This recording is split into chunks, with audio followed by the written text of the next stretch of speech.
अस्सलाम वालेकुम। हैप्पी किसान पाकिस्तान तो खुश आमदीद। और जी दोस्तों, तिलों के हवाले नाल वीडियो लैके तुहाडी खिदमत च हाज़र हाँ जी।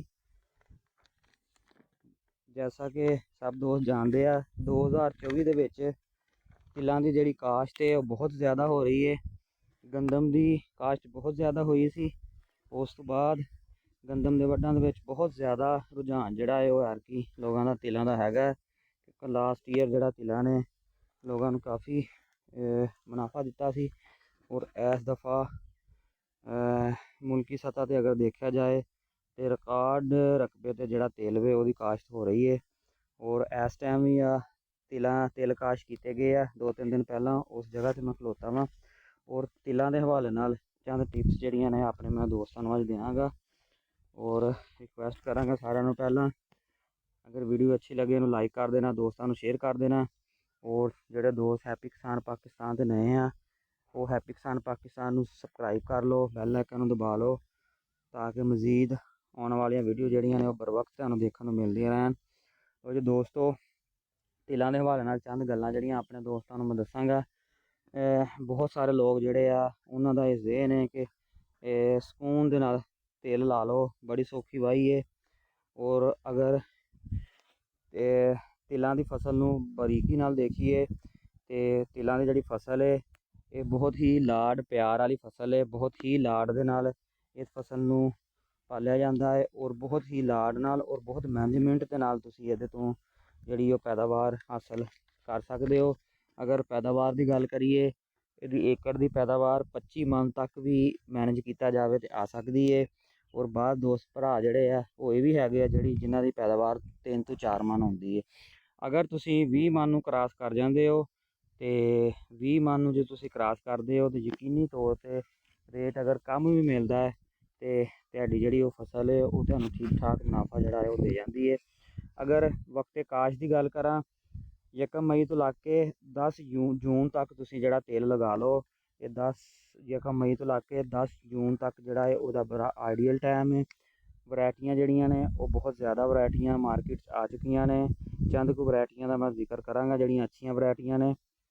TS3, TS6 और नयाब दी जिहड़ियां वरायटियां ने ये बड़ियां अच्छियां वरायटियां ने। तुसीं बेफिक्र हो के किसी अच्छे डीलर कोलों ये वरायटियां लैके काश्त कर सकते हो।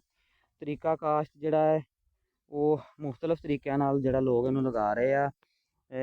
छट्टा मार के टिल्ला सुहागा भी कर देंदे आ, छट्टा मार के खेला भी कढ़ देंदे आ और चोपे का भी अमल जिहड़ा है वो भी लोग करते हैं। इस टाइम मैं तिलों की खेत दे विच ही फिरदा पिया वां।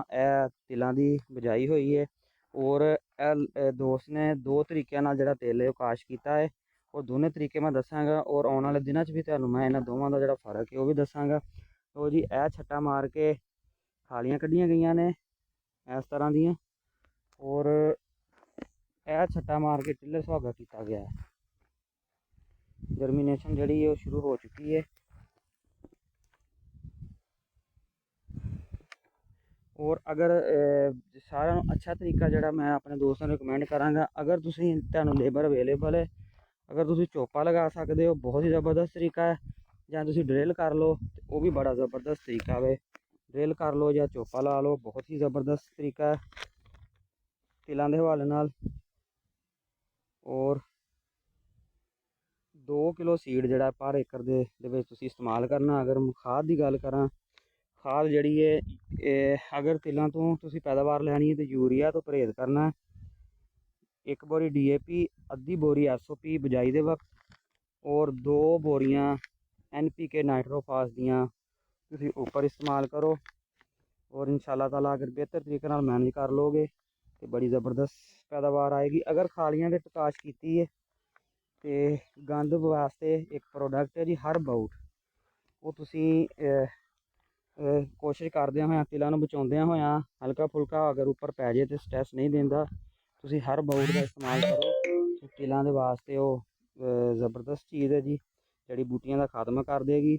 और जैसा कि मैं पहले ही कहा सी, अगर तुसीं मैनेज करके इनू अपने तिलों की फसल नूं लैके जाओगे तो इंशाअल्लाह ताला तुहाडी बेहतरीन पैदावार आएगी। सुंडी का हमला इहदे ते हुंदा है, इहदे वास्ते तुसीं लैमडा, बाईफेंथ्रीन और पोल्ट्रन C का इस्तेमाल करो। ਔਰ ਸਫੇਦ ਮੱਖੀ ਔਰ ਮਿਲੀ ਬਗ ਦਾ ਅਟੈਕ ਵੀ ਜਿਹੜਾ ਇਹਦੇ 'ਤੇ ਹੁੰਦਾ ਹੈ। ਔਰ ਉਹਦੇ ਵਾਸਤੇ ਕੌਨਫੀਡੋਰ, ਮਤੋਈ ਮਤੋਈ ਔਰ ਊਲ ਆਲਾ ਜਿਹੜੀਆਂ ਮਹਿੰਗੀਆਂ ਪ੍ਰੋਡਕਟ ਜ਼ਰੂਰ ਨੇ, ਪਰ ਅਗਰ ਤੁਸੀਂ ਬਰ ਵਕਤ ਇਹਨੂੰ ਇਸਤੇਮਾਲ ਕਰ ਲੋਗੇ ਤਾਂ ਇਨਸ਼ਾ ਅੱਲਾਹ ਤਾਲਾ ਤੁਹਾਡੇ ਤਿਲਾਂ ਦੀ ਫਸਲ ਜਿਹੜੀ ਉਹ ਬੜੀ ਜ਼ਬਰਦਸਤ ਆਏਗੀ। ਔਰ ਅਗਰ ਤੁਹਾਡੇ ਤਿਲ ਜਿਹੜੇ ਆ ਉਹਨੂੰ ਸੋਕਾ ਪੈ ਜਾਂਦਾ, ਬਹਿਣ ਲੱਗ ਪੈਂਦੇ ਆ, ਉਹਦੇ ਵਾਸਤੇ ਬਾਇਰ ਦੀ ਇੱਕ ਪ੍ਰੋਡਕਟ ਹੈ ਇਲੀਅਟ, ਉਹਨੂੰ ਤੁਸੀਂ ਇਸਤੇਮਾਲ ਕਰੋ, ਬਹੁਤ ਹੀ ਜ਼ਬਰਦਸਤ ਉਹਦੇ ਫ਼ਾਇਦੇ ਨੇ। ਔਰ ਦੇਸੀ ਨੁਸਖਾ ਜਿਹੜਾ ਮੈਂ ਉਹ ਮਕਈ ਵਾਸਤੇ ਵੀ ਲੋਕਾਂ ਨੂੰ ਦੇਣਾ ਹੁੰਦਾ। ਅਗਰ ਤਿਲਾਂ ਨੂੰ ਕੋਈ ਮਸਲਾ ਬਣਦਾ ਹੈ, ਤੁਸੀਂ 2 kg ਪਰ ਏਕੜ ਤੇ ਫਟਕਰੀ ਦਾ, ਸਫੇਦ ਫਟਕਰੀ ਦਾ ਇਸਤੇਮਾਲ ਕਰੋ। ਇਨਸ਼ਾ ਅੱਲਾਹ ਤਾਲਾ ਤੁਹਾਡੀ ਜਿਹੜੀ ਇਹ ਬਿਮਾਰੀ ਹੈ ਉਹ ਰੁਕ ਜਾਏਗੀ। ਜਿਹੜੀ ਫੰਗਸ, ਅਗਰ ਫੰਗਸ ਹੋਈ ਤਾਂ ਫੰਗਸ ਰੁਕ ਜਾਏਗੀ।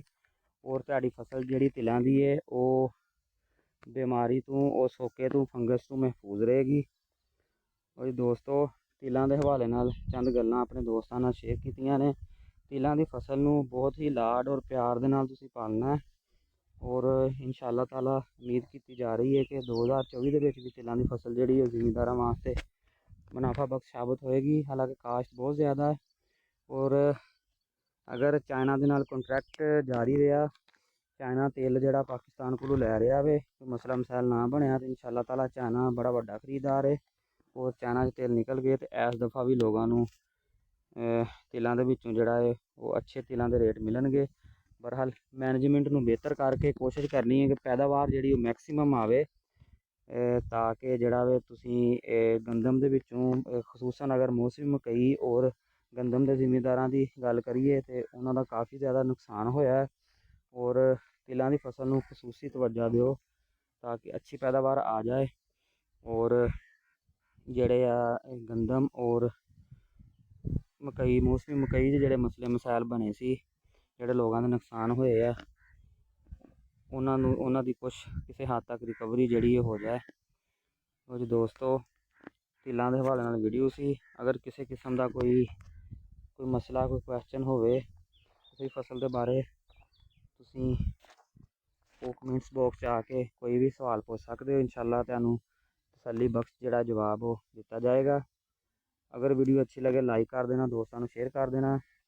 ਔਰ ਇੱਕ ਦफ़ਾ ਦੁਬਾਰਾ ਰਿਕੁਐਸਟ ਕਰਾਂਗਾ, ਜਿਹੜੇ ਦੋਸਤ ਹੈਪੀ ਕਿਸਾਨ ਪਾਕਿਸਤਾਨ ਤੇ ਨਏ ਆ, ਉਹ ਹੈਪੀ ਕਿਸਾਨ ਪਾਕਿਸਤਾਨ ਨੂੰ ਸਬਸਕ੍ਰਾਈਬ ਕਰ ਲਓ, ਬੈਲ ਆਈਕਨ ਨੂੰ ਦਬਾ ਲਓ ਤਾਂ ਕਿ ਮਜ਼ੀਦ ਇਸ ਤਰ੍ਹਾਂ ਦੇ ਵੀਡੀਓਜ਼ ਤੁਹਾਨੂੰ ਦੇਖਣ ਨੂੰ ਮਿਲਦੀਆਂ ਰਹਿਣ। ਅੱਲਾ ਹਾਫਿਜ਼।